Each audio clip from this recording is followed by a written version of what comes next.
जय श्री राधे कृष्ण। आप सभी का आपके अपने YouTube channel BK Mishra present में बहुत बहुत स्वागत है। आइए आज आप सब सुनेंगे द्वादशी पारण के दिन तुलसी माता की कथा। जो भी भक्त सच्ची श्रद्धा के साथ भगवान विष्णु का पूजन करते हैं, भगवान शालिग्राम का पूजन करते हैं, माता तुलसी का पूजन करते हैं, एकादशी का व्रत करते हैं, इससे भगवान श्री हरि विष्णु अति प्रसन्न होते हैं और अपना कृपा प्रदान करते हैं। एकादशी का व्रत जो कि सभी प्रकार के पापों को नष्ट करने वाली है और व्यक्ति के जब पाप और ताप नष्ट होते हैं तो उनके पुण्यों का उदय हो पाता है और सभी प्रकार के फिर सांसारिक सुखों की प्राप्ति होती है।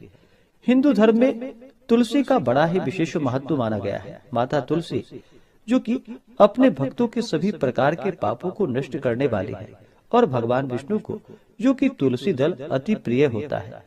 बिना तुलसी दल के भगवान विष्णु उस पूजन को स्वीकार नहीं करते हैं और जहाँ पर भी तुलसी का वृक्ष होता है वहाँ पर यम के दूत भी असमय नहीं आते जाते। इसलिए चाहिए कि माता तुलसी का पूजन करे और तुलसी वृक्ष के नीचे जो कि दीपक जलाने चाहिए।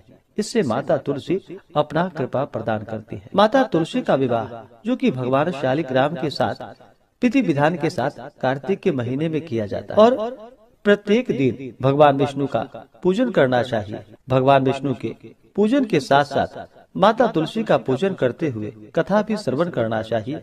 इससे भगवान विष्णु और माता तुलसी का कृपा प्राप्त होता है। तो आइए सुनते हैं द्वादशी पारण के दिन तुलसी माता की कथा। अगर आप एकादशी व्रत द्वादशी पारणा तिथि के दिन ब्राह्मण दक्षिणा, अन्नदान, वस्त्रदान, गौदान आदि के लिए देना चाहते हो तो आप अपनी श्रद्धा और सामर्थ्य के अनुसार हमें डिस्क्रिप्शन में जाकर के वहां से गूगल पे, फोन पे या अकाउंट नंबर के माध्यम से आप अपने श्रद्धा और सामर्थ्य के अनुसार हमें ब्राह्मण दक्षिणा प्रदान कर सकते हैं। तो बोलिए प्रेम से माता तुलसी की जय, भगवान श्री हरि विष्णु की जय, माता लक्ष्मी की जय, भगवान शालिग्राम की जय, एकादशी माता की जय, सर्वदेवी देवता की जय।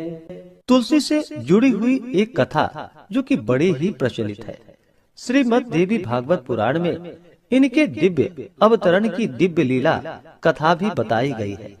एक बार भगवान शिव ने अपने तेज को समुद्र में फेंक दिया।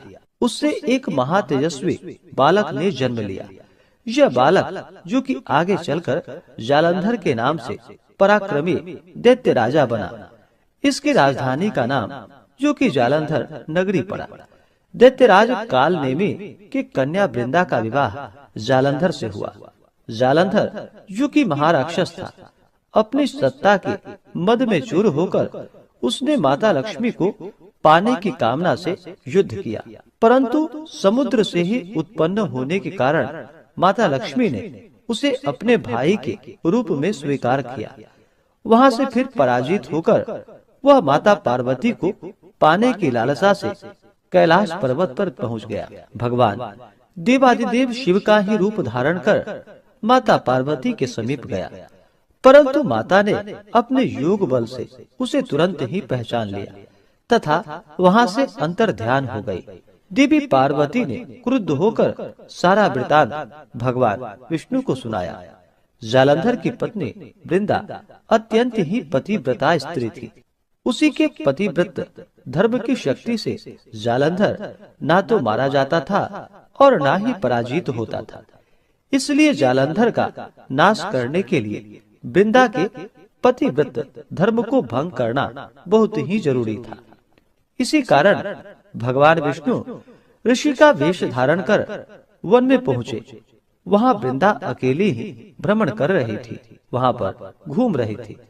भगवान के साथ दो मायावी राक्षस भी थे, जिन्हें देखकर वृंदा भयभीत हो गई। ऋषि ने वृंदा के सामने पल में दोनों को भस्म कर दिया। उनकी शक्ति को देखकर वृंदा ने कैलाश पर्वत पर महादेव के साथ युद्ध कर रहे अपने पति जालंधर के बारे में पूछा। ऋषि ने अपने माया जाल से दो वानर को प्रकट किए। एक वानर के हाथ में जालंधर का सिर था तथा दूसरे के हाथ में धड़ था। अपने पति की यह दशा को देखकर वृंदा मूर्छित होकर वहीं पर गिर पड़ी। होश में आने पर उन्होंने ऋषि रूपी भगवान से विनती की कि वह उसके पति को जीवित करे। भगवान ने अपनी माया से पुनः जालंधर का सिर धड़ से जोड़ दिया, परंतु स्वयं भी वह उसी शरीर में प्रवेश कर गए। वृंदा को इस छल का जरा भी पता न चल पाया। जालंधर बने भगवान के साथ वृंदा पतिव्रता सा व्यवहार करने लगी, जिससे उसका सतीत्व भंग हो गया। ऐसा होते ही वृंदा का पति जालंधर, जो कि भगवान शिव से युद्ध कर रहा था, वह युद्ध में हार गया और मारा गया। इस सारी लीला का जब वृंदा को पता चला तो वह क्रुद्ध होकर भगवान विष्णु को, जो कि शिला होने का श्राप दे दिया तथा स्वयं भी सती हो गई। जब वृंदा भस्म हुई, वहां पर तुलसी का पौधा उगा। भगवान विष्णु ने वृंदा से कहा कि हे वृंदा, तुम अपने सतीत्व के कारण मुझे लक्ष्मी से भी अधिक प्रिय हो गई हो। अब तुम तुलसी के रूप में सदा ही मेरे साथ रहोगी। जो मनुष्य मेरे शालिग्राम रूप के साथ तुलसी का विवाह करेगा, पूजा करेगा, उसे इस लोक और परलोक में विपुल यश की प्राप्ति होगी। जिस घर में तुलसी होती है, वहाँ पर यम के दूत भी असमय नहीं आ जा सकते। गंगा व नर्मदा के जल में स्नान तथा तुलसी का पूजन बराबर माना जाता है। चाहे मनुष्य कितना भी पापी क्यों ना हो, मृत्यु के समय जिसके प्राण मंजरी रहित तुलसी और गंगा जल मुख में रखकर निकल जाते हैं, वह पापों से मुक्त होकर वैकुंठ धाम को प्राप्त होता है। जो मनुष्य तुलसी व आंवले की छाया में अपने पितरों का श्राद्ध करता है, उसके पितर भी मोक्ष को प्राप्त हो जाते हैं।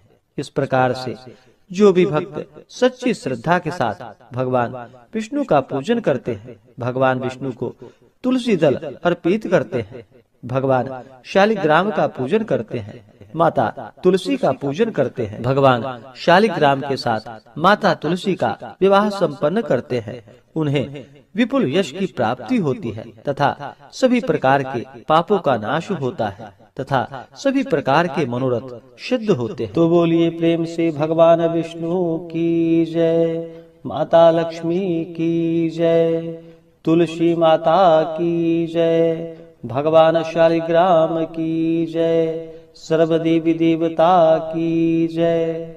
इसी प्रकार से जो भी भक्त सच्ची श्रद्धा के साथ नियम और निष्ठा के साथ भगवान विष्णु का पूजन करते हैं, भगवान शालिग्राम का पूजन करते हैं, तुलसी माता का पूजन करते हैं, उनके सभी प्रकार के दुख और कष्ट दूर हो जाते हैं तथा भगवान विष्णु की कृपा से, माता तुलसी माता लक्ष्मी की कृपा से व्यक्ति के सभी प्रकार के पाप और ताप नष्ट हो जाते हैं तथा सुख और समृद्धि की प्राप्ति होती है। तो आशा करता हूँ कि यह जानकारी आपको अच्छा लगा हो।